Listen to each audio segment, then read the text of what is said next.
Deus, novos obreiros, para servir ao Senhor com excelência. Eu louvo a Deus. Eu quero começar lendo um texto de Atos capítulo 6, versículo 3 só. Que diz assim: escolhei, pois, irmãos dentre vós, 7 varões, de boa reputação, cheios do Espírito Santo e de sabedoria, aos quais constituamos sobre esse importante negócio. Eu não quero pregar nesse texto, eu quero só fazer uma introdução aqui do que vamos falar. Importante negócio, porque não existe negócio que não é importante no reino de Deus. Qualquer tarefa, pequena ou grande, nunca ache que o que você faz para o Senhor, que você está sendo estabelecido na igreja para fazer, sem importância. Que Deus estabelecer e colocar diante de você, e sabe o que é que eu entendo, além de coisas que não são outorgadas por cargo, por posição, coisas também não estão outorgadas pelo céu. Eu vejo que toda vez que o céu nos apresenta uma situação diante de nós, ele coloca. O pastor Kaiser falou daquilo que nos envolvemos do reino, porque são situações que vêm, e nós nos sentimos responsáveis em dar resposta, em dar solução. É interessante porque não é na nossa capacidade, não é na nossa humanidade, não é nada disso. É porque Deus usa os disponíveis. Aquele que está disponível e disposto, porque precisa das duas coisas. Então, queridos, há importantes negócios para todos nós no reino de Deus. Desde as pequenas às grandes coisas. Eu vou te falar, o que te habilita no reino não são os grandes eventos, não são as grandes aparições, não são os grandes dias, são nas pequenas coisas no caminho que você é habilitado pelo céu, porque aquilo que você parece que é pequeno, para o céu é grande. É por isso que Neemias falou: eu estou fazendo uma grande obra. Então, um importante negócio, e para isso é necessário pessoas de reputação. Repete comigo: reputação. Em um mundo que cada dia mais é pregado que você não tem que se importar com o que as pessoas pensam, a Bíblia traz que é importante que homens e mulheres de Deus tenham boa reputação. O que é reputação? É justamente o que as pessoas pensam de você. O que as pessoas veem quando elas olham para você. O que as pessoas veem quando elas olham para você pessoalmente e digitalmente. Porque hoje as nossas apresentações, elas são de diversas formas. Antigamente você levava um cartãozinho, né? Hoje você fala: meu arroba é... Porque mudou a forma de apresentar. E a reputação é isso. E a reputação aqui está prefigurando a diaconia, mas é algo que é procurado no meio da igreja. Interessante que os apóstolos apontam: na igreja vocês vão procurar essas pessoas para fazer coisas importantes, e que essas pessoas da casa de Deus precisam cuidar da sua reputação. E sabe por que não serve nenhuma desculpa nesse caso? Não é aceitável desculpas. Ontem eu estava num culto, num sítio, e um pastor foi usado para falar algumas coisas que Deus me falou quando Ele me chamou para abrir a MAB, para começar essa obra. Ele entrou em profecias que eu recebi 2, 3 vezes, em lugares diferentes, estados diferentes. E uma frase que foi repetida, eu nunca falei a totalidade dessa profecia, mas uma frase que foi repetida no início do que Deus falou comigo foi: eu não aceito as suas desculpas. Os seus argumentos são bons, mas o meu plano é melhor. Queridos, se falar de reputação para um homem que bebia todo dia, que se drogava todo dia, que viveu na mais absoluta perdição, é porque a reputação que Deus espera não tange a sua vida antes de Cristo. Mas a reputação, ela aponta para algo que eu construo a partir de Cristo. E não tem problema se até hoje, talvez você não encontrou a altura do que Deus espera de você. Desde que você se desperte hoje para construir o nível de reputação que Deus quer. Por quê? Porque isso aponta para o que Ele vai fazer na sua vida lá na frente. Talvez para hoje está bom demais, mas Deus está fundamentando coisas hoje para poder levantar pessoas amanhã. E o terceiro item aqui, tem mais um ainda, sabedoria. Pessoas sábias, cheias de sabedoria. Sabedoria tem pelo menos 3. A sabedoria da vida, que é a sabedoria que você adquire com as circunstâncias, de acordo com o que você vai vivendo. Além da sabedoria que você aprende da experiência, e essa sabedoria é muito bom. Sabe o que é bom? Ouvir pessoas. Porque a experiência que você não tem, o seu amigo pode ter. O que seu amigo aprendeu sofrendo, você pode aprender com o sofrimento dele. A sabedoria da vida, ela pode ser passada de uma pessoa para outra. Numa conversa, e por isso que em dias como hoje, é importante mesa, é importante relacionamento, é importante comunhão. E agora nós temos a casa base aqui do lado, para isso. Temos as células aqui funcionando, que nos habilitam nisso, nessa transição, para que eu possa absorver a sabedoria, que alguém que caminhou mais do que eu em algum aspecto da vida, possa me passar para que eu não sofra, caia naquilo que aquela pessoa sofreu.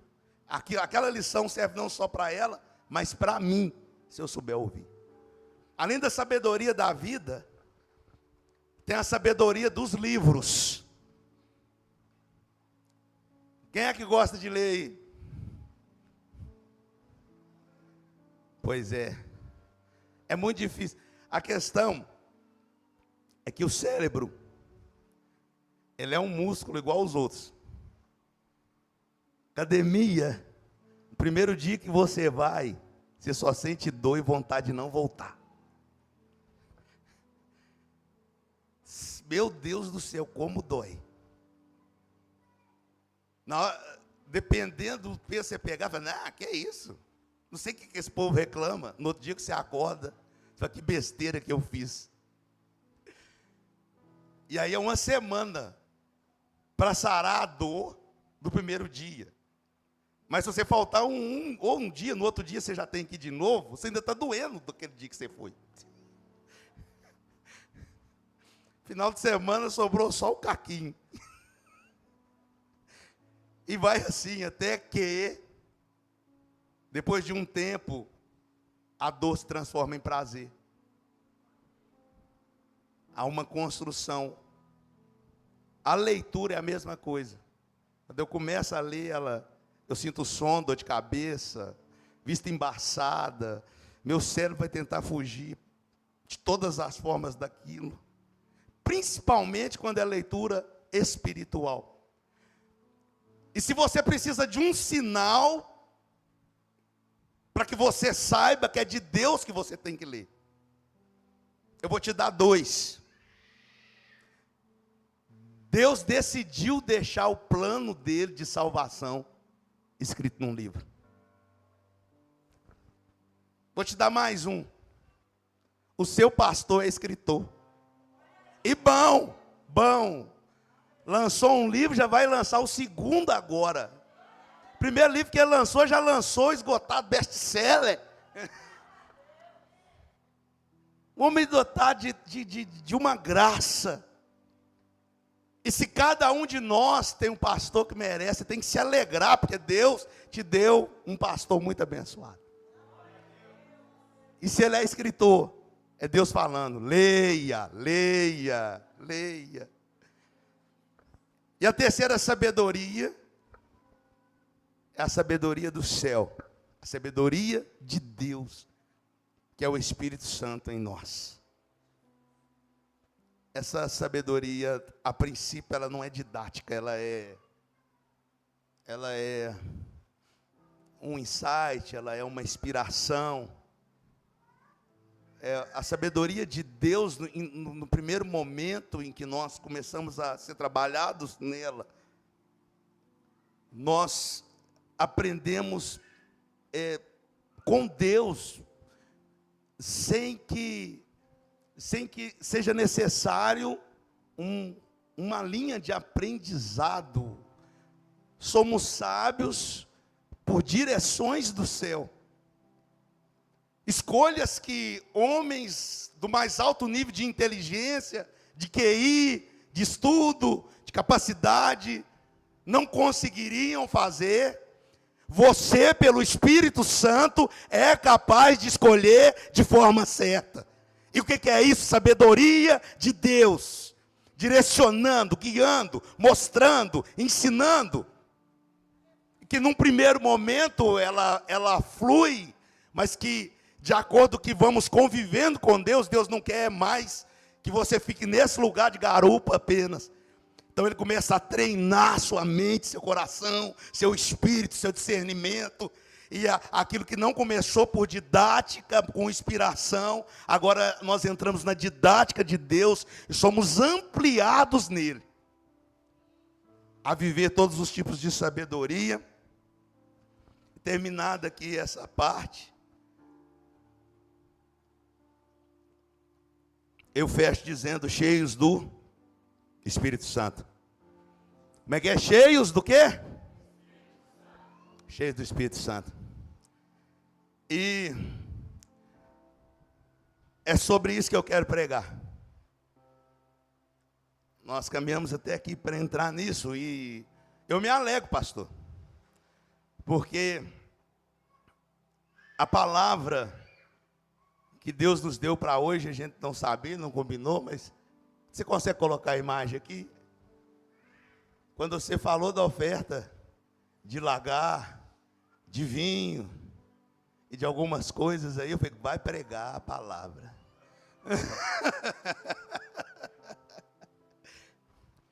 O que é isso? Uma conexão profética, é ou não é? Sinal que Deus está na casa. Pastor Kaiser costuma dizer que tem um fio condutor no culto, não é isso, pastor? Então, está funcionando hoje. Queridos, esse tema ele surgiu de uma conversa em uma das nossas viagens. Nós estávamos na cidade de Formiga, depois de uma imersão.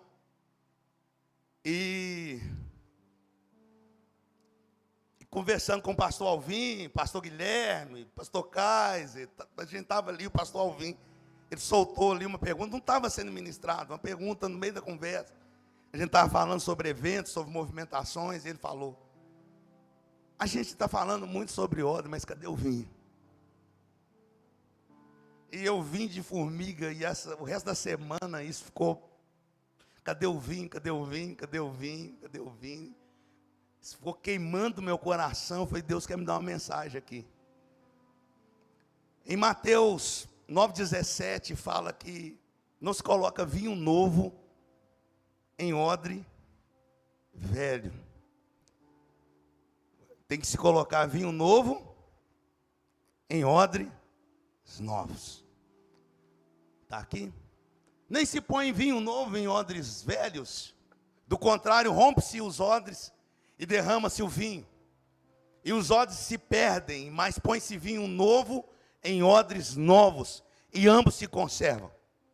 Em tempos que nós falamos muito sobre odre, eu participei de várias conferências, odres novos, e aí a gente aprendeu que o odre, ele precisa de uma morte para poder ser gerado, ele precisa ser costurado, e nós falamos sobre todos os processos do odre, que ele precisa ficar na fumaça, que ele precisa perder o cheiro da carne, que ele precisa ser raspado, e o processo de preparo do odre, ele é um aprendizado grande para nós, mas o odre fala de quê? Fala da minha vida e da sua vida. Mas essa palavra, ela vem falar que o odre, ele não é o centro da mensagem. O odre, ele não é o personagem principal da mensagem. Porque o odre, ele é feito, assim como eu e você, ele é preparado. E pode tirar o versículo, pode colocar o odre, por favor, Patrícia. O odre, ele é preparado para quê? Ele é preparado com um propósito. O propósito do odre é ter algo dentro dele. Só que nós, como odres de Deus, fomos preparados e chamados para carregar um vinho novo. Um vinho novo do céu. E o vinho na Bíblia, ele tem alguns significados importantes. O vinho, ele é muito importante, ele é tratado na Bíblia, na palavra do Senhor. Ele não é apenas um líquido, mas vinho na Bíblia tem um sentido espiritual. Ele aponta para algo que pode transformar, amadurecer. Vinho é aquilo que passa por processo, que muda internamente, porque o vinho afeta o odre afeta o vinho. O vinho fala de algo, de um ganho de força, de um ganho de temperatura. O vinho, ele representa alegria, ele representa o Espírito Santo, ele representa a presença do Senhor, ele representa vigor espiritual, ele representa transformação, ele representa uma nova vida. E por isso nós estamos na igreja aqui, que é nova vida, vida em Cristo. Mas a palavra de Deus, além de falar desse vinho, ela fala também que existe, ela alerta sobre outros tipos de vinho. Que não é o vinho de Deus, existe pelo menos outros 2 tipos de vinho na Bíblia. Eles parecem, mas não são. São vinhos que matam, que embriagam. E sobre o cadê o vinho, eu quero aproveitar para falar com você hoje sobre esses 3 tipos de vinho. Efésios 5:18. Coloca aqui para mim, por favor.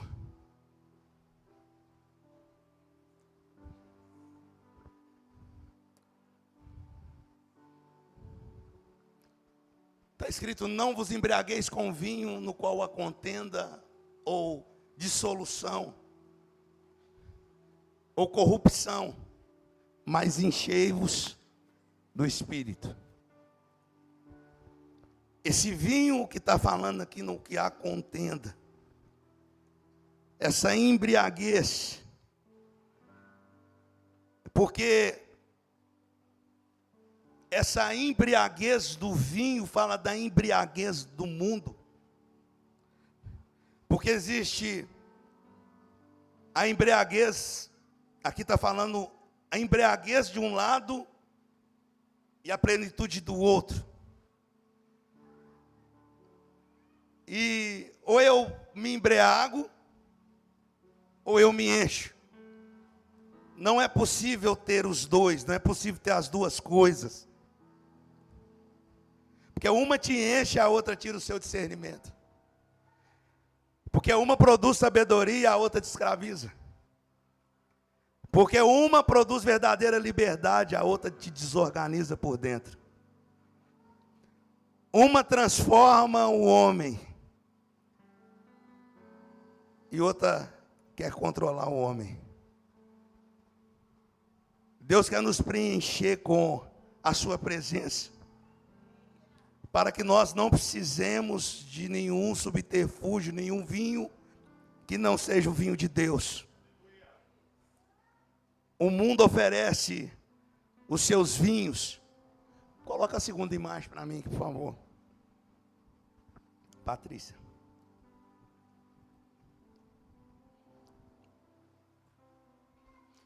O vinho do mundo está lá em cima. Eu não deixei na proporção certa para cá, mas vai dar para a gente pelo menos ter uma ideia ali. São prazeres passageiros, riqueza e poder que afasta de Deus, satisfação humana, sem presença de Deus. Aquece por um momento, mas deixa frio para sempre. Eu anotei aqui. O vinho do mundo, ele oferece prazer sem propósito. Ele oferece sucesso sem caráter. Ele oferece reconhecimento sem identidade. Ele oferece liberdade sem responsabilidade.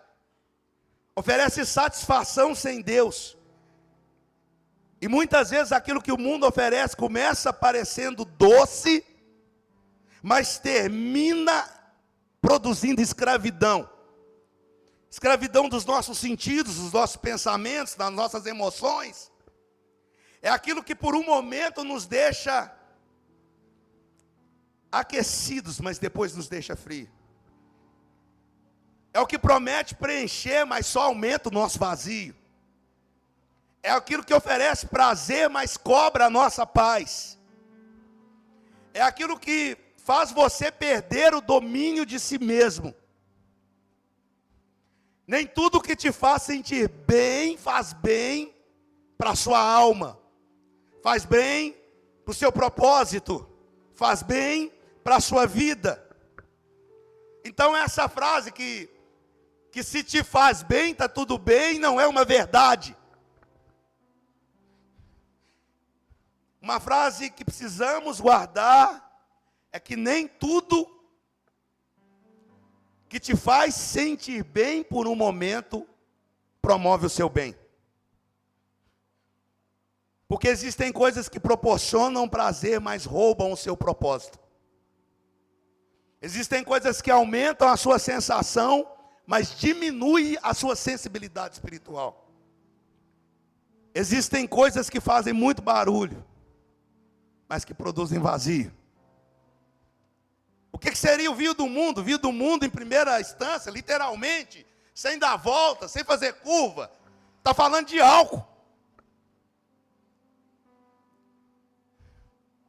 E como eu já bebi nessa vida, meu Deus. Mas Jesus me libertou. Você pode dar um glória a Deus, porque eu sou livre? Porque quem me via beber não acreditava que um dia eu poderia viver sem bebida. Quem me via parar no bar, pegar um copo na risca de cachaça, beber e fazer assim, ó. Sentar, e os donos do bar já traziam, colocavam um engradado de cerveja do lado, punha o copo de cerveja, já sabia todos os meus gostos. Eu já era tratado com todo conforto, em todos. Eu era muito bem recebido. E para qualquer um daqueles que você... Porque era todo dia. Aquelas pessoas não acreditariam que eu conseguiria viver sem a bebida. Mas teve um que acreditou que eu poderia viver sem a bebida. E me deu algo que bebida nenhuma desse mundo pode me dar.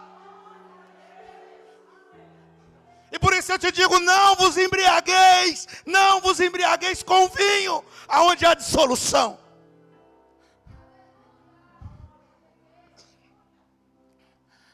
Em primeira instância está falando da bebida, mas não é só a bebida, todo tipo de química. O vinho do mundo aponta para todo tipo de química que vem controlar minha mente, o meu ser, as minhas emoções.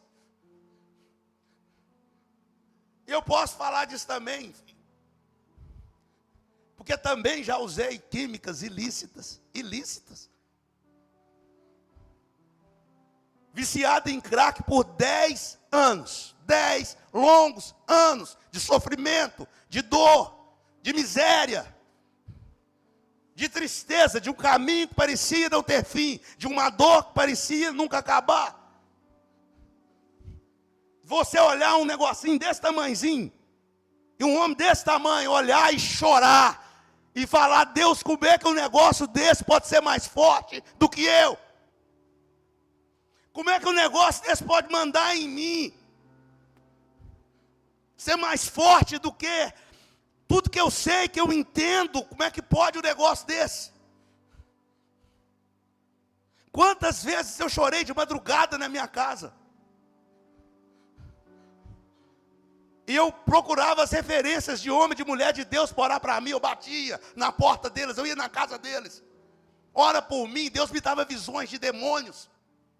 Eu via o céu cheio de demônios. Eu via demônios atrás de mim, segurando, travando a minha vida. Eles tinham uns garras terríveis que enfiavam dentro de mim assim, ó. Teve um que uma vez que tinha uns missionários orando por mim. E eu comecei a chorar, porque enquanto eles oravam, clamavam por minha libertação, eu vi esses demônios. Esse demônio apareceu nas minhas costas, gigante. E ele falou comigo: eu sou o crack. Você vai morrer nas minhas garras, ninguém te tira da minha mão. Mentiroso. Porque Jesus me arrebatou das mãos do crack. Ele libertou a minha vida para nunca mais eu ser aprisionado de novo.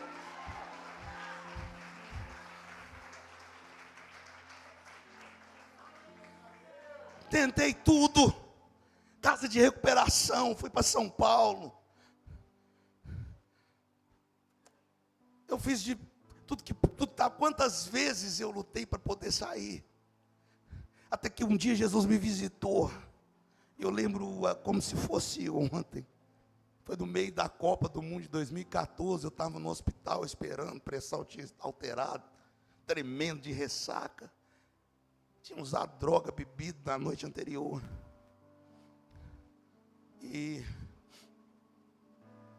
aí quando eu fiz uma oração, eu tinha feito tantas vezes. Mas naquele dia, naquela tarde, Leila,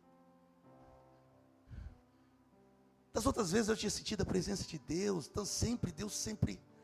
As pessoas falavam comigo: você vai morrer assim? Eu falei: não vou morrer assim. Deus vai mudar a minha história. Com tudo isso, eu nunca deixei de esperar uma ação. Eu só não sabia como, eu não sabia quando, eu não sabia de que jeito. Eu quero te dizer que para aquilo que você não sabe como, que você não sabe quando, que você não sabe de que jeito, continua buscando, continua crendo, continua esperando, porque o céu está vendo você.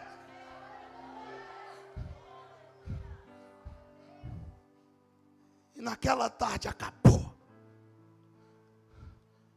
Não acabou a minha luta, porque eu vou te falar. Até 5 anos depois eu ainda sonhei, acordei suado. Eu lembro de ter sonho, eu dormi, sentado na mesa do bar, aquele monte de cerveja, copo, cerveja toda suadinha assim, em cima da mesa. As garrafas, tira-gosto, bebida, as pedras de crack em cima, o cachimbo. E no sonho eu olhava, eu não estava usando, bebendo, aquilo estava na minha frente. E eu olhei e falei assim: o que eu estou fazendo aqui? Eu não faço isso mais. Eu acordar suado, molhado, 5 anos depois. Agora pensa o que foi a luta, a guerra, na primeira semana, na segunda semana, na terceira, na quarta, e assim por diante. Deus dá uma graça para que você vença aquilo que você não pode. Sabe o que ele foi? Naquele dia no hospital, ele foi lá e derrubou o crack, derrubou os demônios, e derrubou tudo aquilo que se apresentava no mundo espiritual, e que falava que eu não conseguiria, que eu não venceria, que não tinha autoridade. Jesus, naquele dia, naquela oração, ele foi ali e exterminou com as forças do diabo que agiam sobre a minha vida. Mas havia uma guerra que eu tinha que lutar. Tem uma guerra que é sua, que você precisa decidir não ser dominado. O vinho do mundo, eu vou parar o meu testemunho aqui, que não era a intenção entrar nisso. O vinho do mundo, ele aponta para todo tipo de química ilícita, mas as lícitas também. Queridos,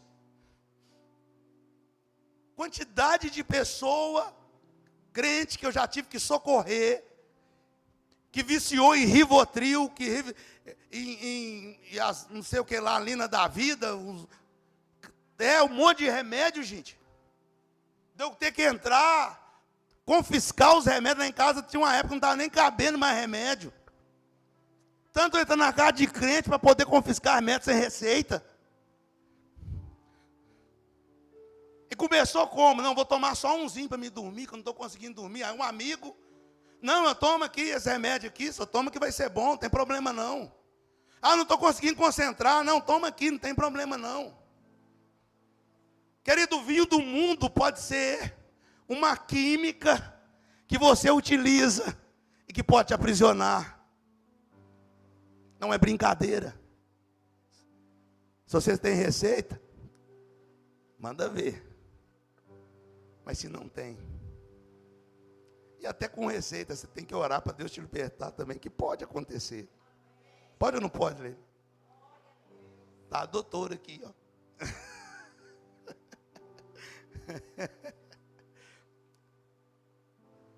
O vinho do mundo, ele aponta para todo tipo de química, querido.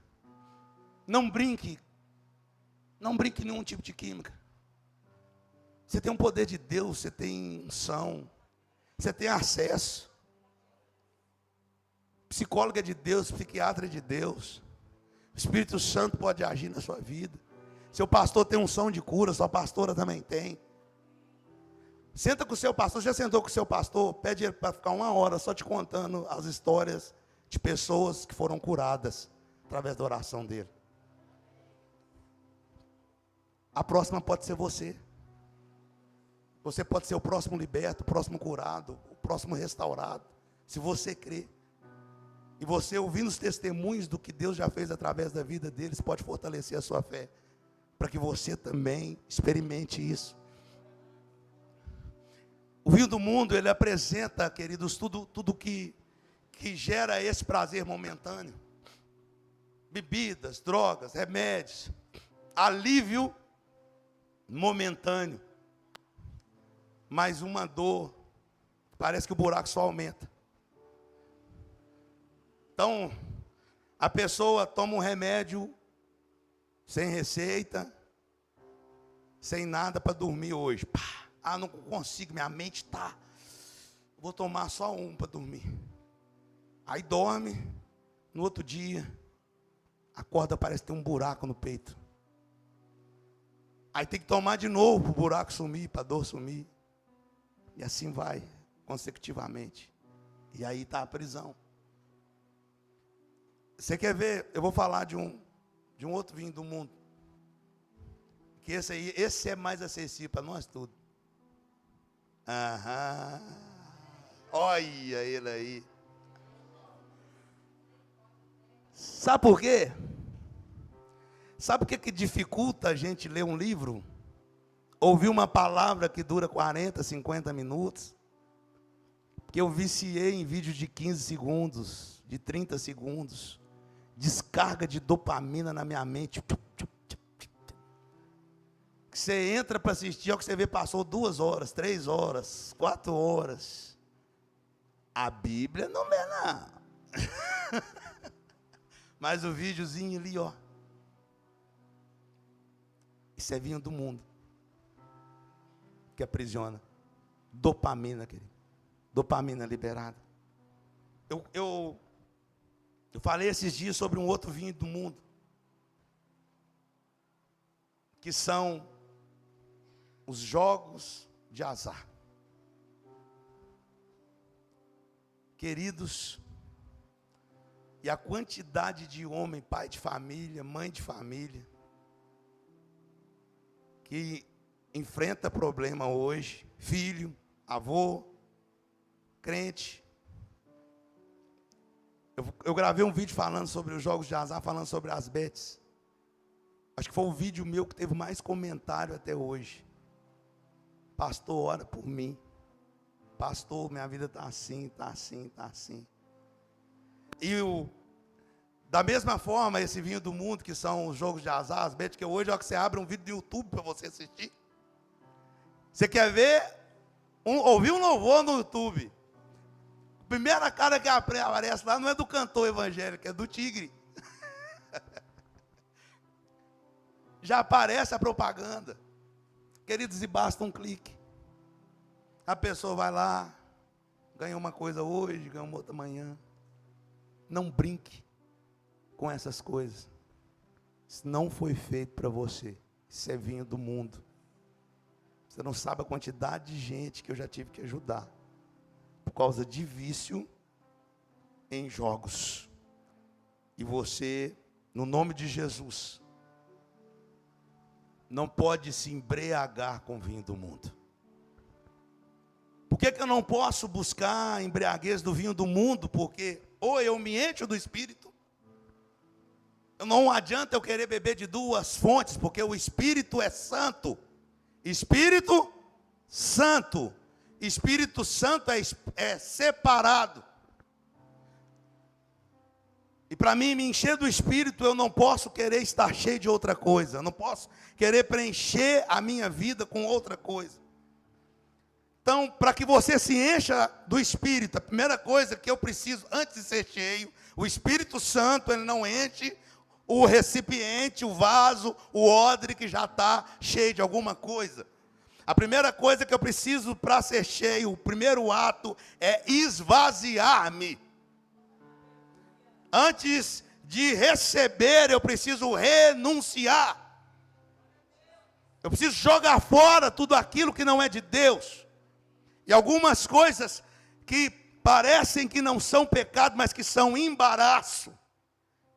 Que me rodeiam e que me roubam do propósito, que me roubam a minha atenção, que me roubam a minha sanidade, que me roubam de estar plenamente entregue ao Senhor.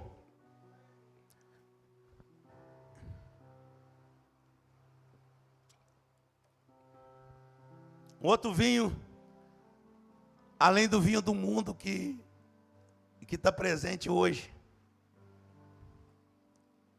é o vinho da Babilônia. E o que é o vinho da Babilônia? O vinho da Babilônia é religião com forma, mas sem poder de Deus. É aparência de santidade, mas sem coração rendido. É falsa doutrina que imita a palavra de Deus. É entusiasmo e emoção sem santidade. Se parece com Deus, mas não tem a presença de Deus. Sabe o que é interessante? Que a gente confunde. Porque nos espetáculos da Babilônia, vai ter povo igual aqui. Nos espetáculos da Babilônia tem gente dando glória a Deus igual aqui. Nos espetáculos da Babilônia, cantam-se louvores e há pregações.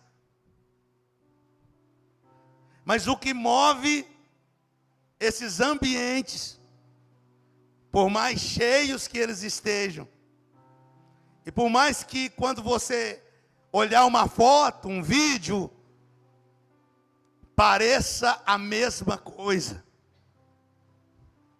A aparência pode ser igual, mas a essência é diferente. A Babilônia e a noiva aparecem no livro de Apocalipse. A Babilônia e a noiva, elas trazem os mesmos adornos, as mesmas joias. A diferença na cor do vestido da Babilônia para a cor do vestido da noiva. Eu não vou entrar nesse pormenor, não há tempo, mas eu quero falar aqui sobre os adornos, porque os adornos da noiva, eles estão na essência, eles estão por dentro. A sua beleza não esteja no exterior, mas no interior. E os adornos da Babilônia estão na aparência. Então, a Babilônia vai nos chamar, e tal. Não se engane, talvez os melhores pregadores, os melhores músicos, os melhores cantores, estejam na Babilônia. A Babilônia tem as melhores promessas, porque eles não se preocupam em cumprir, eles só se preocupam em prometer. Enquanto homens sérios de Deus, eles sentem o temor de te prometer, eles preferem mostrar, você vai ter que olhar para ele. Homens sérios de Deus, eles vão ter uma dificuldade de prometer muita coisa, porque eles sabem que não é fácil. E o homem sério de Deus, ele vai ter um caráter, ele vai ter uma reputação, ele vai se preocupar com o vinho, porque ele quer que você seja cheio do verdadeiro vinho, que ele guardou, que ele preservou, que ele conservou, e agora ele, para poder fundamentar você da mesma forma. Ele não pode te atrair com aparência, ele tem que te atrair com essência. Por que eu preciso desses dias? É um dom que eu preciso, de uma habilidade que eu preciso, e que eu preciso, estou falando de mim o tempo inteiro, porque quantas vezes, e não tem muito tempo, eu já fui enganado.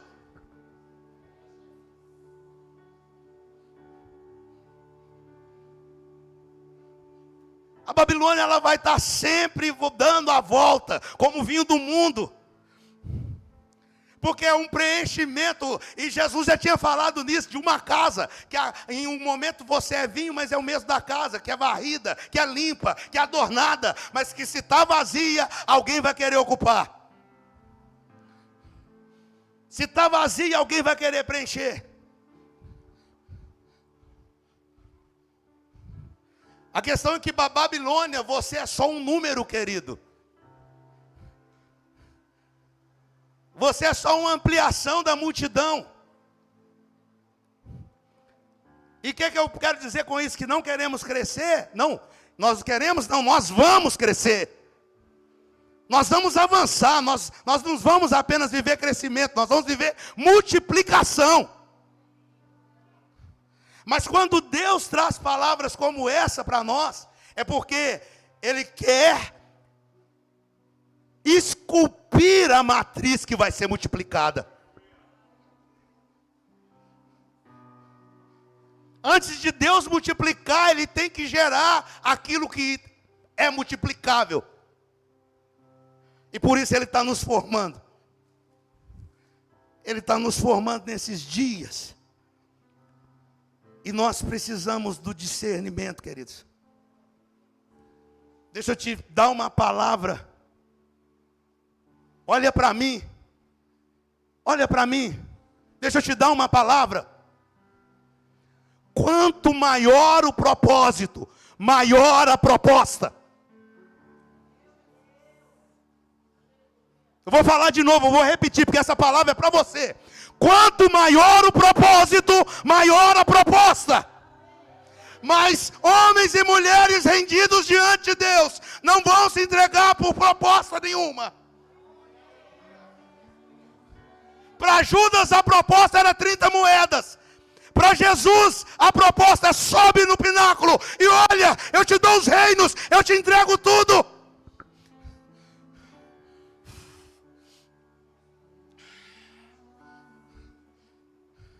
Não troque o que Deus está fazendo na sua vida, aqui nesse lugar de essência, por nenhuma aparência que a Babilônia te oferece.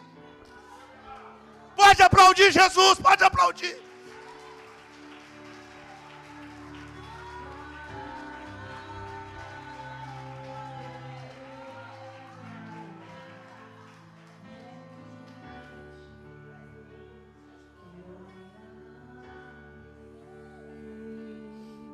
Cristo,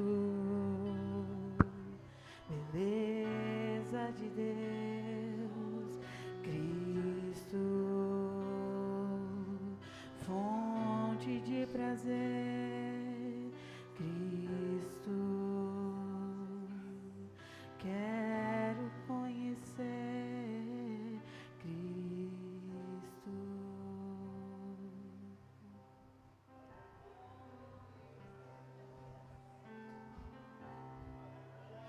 Porque o engano não vem dizendo eu sou engano. Ele vem vestido de verdade. Ele vem acompanhado de linguagem espiritual. Ele vem parecendo bênção. Ele vem emocionando, impressionando. E às vezes tem aparência. Não, todas as vezes, para nós que somos crentes, vai vir com aparência religiosa. Parece verdade, mas é mentira. E por isso eu oro por você. Que Deus aguce hoje, afine e refine, e aumente a sua capacidade de discernimento.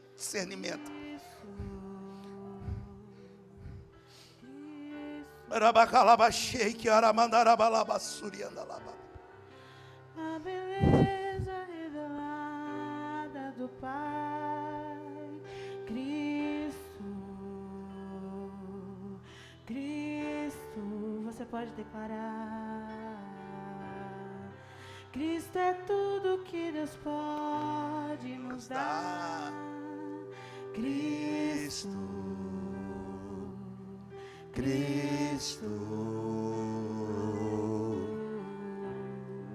a beleza revelada no mar. Cristo, Cristo é tudo que Deus pode nos dar. Cristo,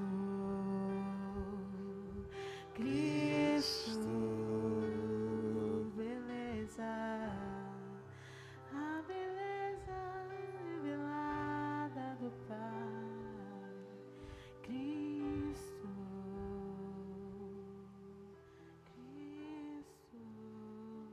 E para fechar tem o vinho de Deus.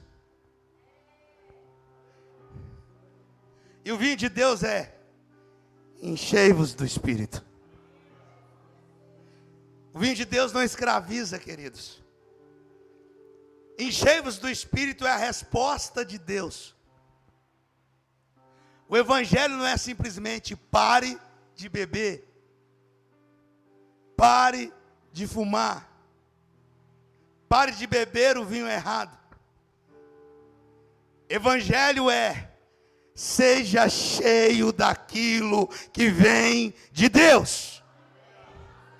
Porque Deus não quer tirar apenas algo de nós, Ele quer colocar algo dentro de nós. Ele não quer somente nos esvaziar, Ele quer nos preencher. Ele não quer apenas nos libertar do domínio do mundo e da Babilônia. Ele quer estabelecer governo do Espírito a partir do nosso interior. Ele não quer somente retirar aquilo que é velho, mas Ele quer produzir um vinho novo.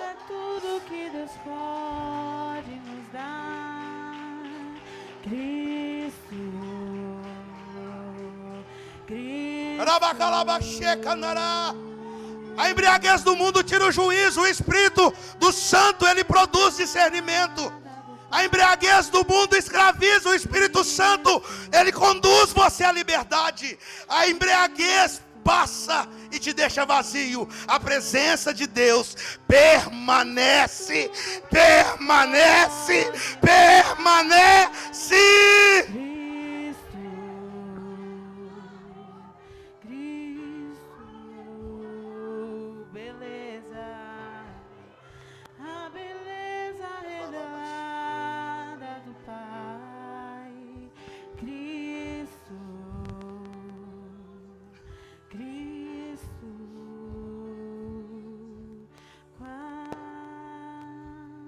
Atos 2 mostra quando Deus enche o vaso, quando Ele enche o odre, quando as pessoas observam que o vinho está enchendo aquelas pessoas. Sabe o que aconteceu ali? Elas viram algo que elas não conseguiam explicar. Eles viram homens comuns tomados por uma realidade extraordinária. Uma igreja cheia do Espírito Santo são homens e mulheres comuns. Não tem super-homem aqui. Não tem super mulher aqui, não tem ninguém extraordinário. São homens e mulheres comuns, tomados por uma realidade do céu. Uma realidade que é extraordinária. O extraordinário não é o odre, o extraordinário é o que o odre carrega. E aí, para quem não sabe explicar, não sabe discernir, eles vão falar que aquilo é uma embriaguez em Atos 2. As pessoas vão querer rotular você, Silvino. Vão querer rotular a sua entrega, a sua dedicação. Vão querer rotular o seu empenho. Vão nos chamar de emocionados, de empolgados. Eles podem nos chamar do que quiser, porque não importa como as pessoas do mundo te chamam a partir daquilo que você está vivendo diante de Deus. Para a mulher que derramou aos pés de Jesus o seu alabastro, alguém chamou ela de desperdiçadora, de exagerada. Para que isso? Mas o que o céu está dizendo é diferente do que a terra está dizendo.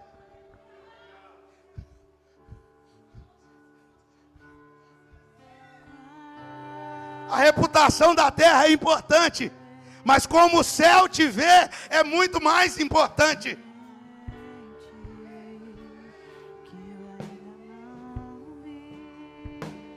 Esses homens não estão embriagados. É uma manifestação do céu que os tomou. Há uma manifestação do céu que já começou. Começou aqui nessa igreja, pastor Kaiser.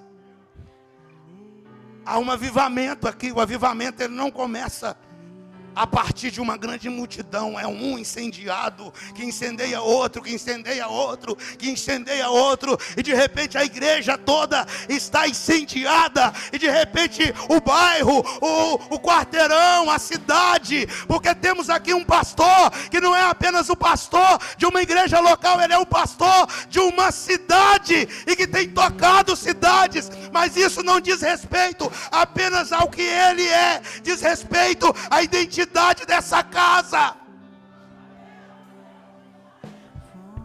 Homens e mulheres cheios do Espírito Santo. Quando o Espírito enche, a boca muda, a coragem muda, a visão muda, a disposição muda, a missão é fortalecida, a vida muda.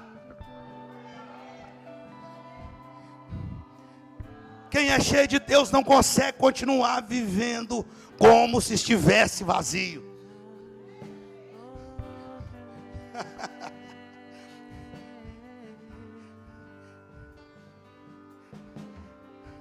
A presença de Deus, a presença do Espírito Santo, ela enche e transforma tudo que precisa ser transformado. Transforma temperamento. Transforma temperamento. E eu não vou falar mais de testemunho, mas eu... Rapaz...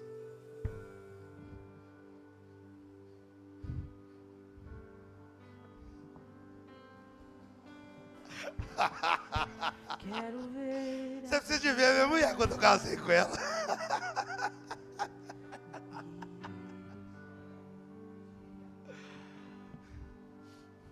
Você vê esse docinho? Primeira discussão que nós teve, eu cheguei na casa da minha mãe com o olho desse tamanho. Mãe do céu. Volta lá.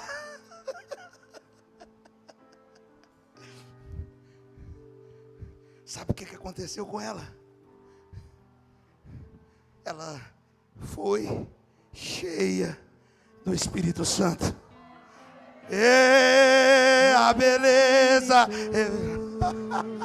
Abra os meus olhos Outra vez.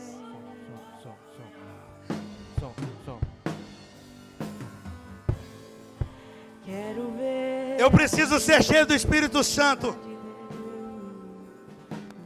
para ter uma alegria que não depende de circunstâncias. Uma força que liberta e não escraviza. Uma vida que permanece. permanece. Homens e mulheres cheios do Espírito Santo permanecem. E frutificam. Permanecem e frutificam.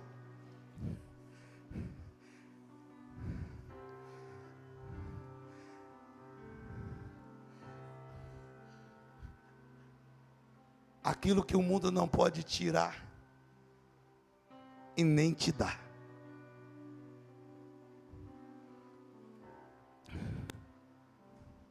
Deixa eu te contar uma coisa. Você que ouviu essa palavra hoje? Você não serve para o mundo.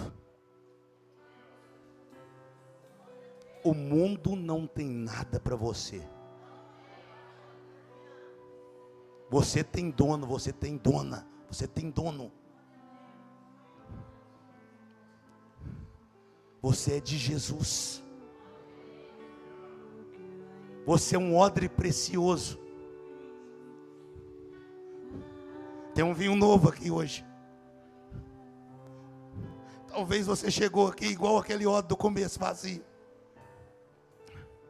Mas você vai sair daqui igual esse odre aqui do fim. Transbordando. Porque essa foi a palavra do pastor, do seu pastor. Transbordarão, transbordarão, transbordarão os seus lá.